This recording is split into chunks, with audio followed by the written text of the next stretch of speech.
In February 2025, I had just gotten out of a toxic relationship and I wanted to reconnect with myself and get back to the person I used to be. At this point in time, I had weighed 127 kilos, which is the heaviest I have been in my whole life. I wasn't happy looking at the mirror. I always hid my body during picture taking, and most importantly, I just wasn't happy. So I did a bit of research, and I found out that walking 10,000 steps a day could help me lose some weight. At first, I started with a low step count, and I gradually added more over the next weeks, but I lacked consistency. Days would pass by and I didn't walk at all, or I would go back to just sitting in front of my PC for hours, thinking that I had to start work right away. I work from home.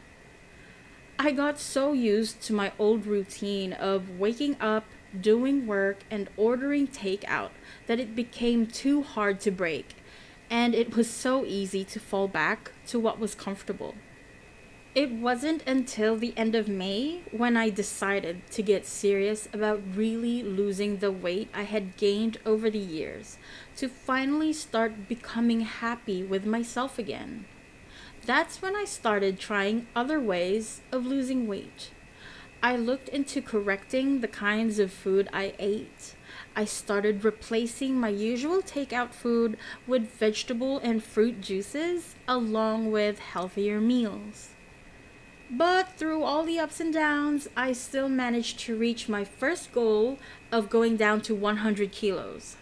And then I got complacent, thinking that I've already done as much as I could, and I was happy with what I've achieved so far. I stopped walking for months, and through the holiday season, I enjoyed going out with my family and friends, and I ate everything that was thrown at me, and I basically threw caution to the wind.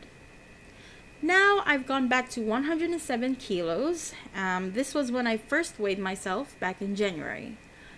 So now it's time to get back into my healthy eating habits and exercise routine. This time, I want to reach 80 kilos, and I hope you will support me all the way with my new goal while I show you how I do this every day. This won't just be an insight into my daily routines and life, but this channel will also serve to chronicle my milestones, my goals, my habits, and even my failed attempts. I'm not a fitness expert or a nutritionist by any means, but I want to show you what works for me and what doesn't, so that you might have an idea of how to get started on your own journey. I hope you cheer for me as I work towards a healthier, lighter, and happier body.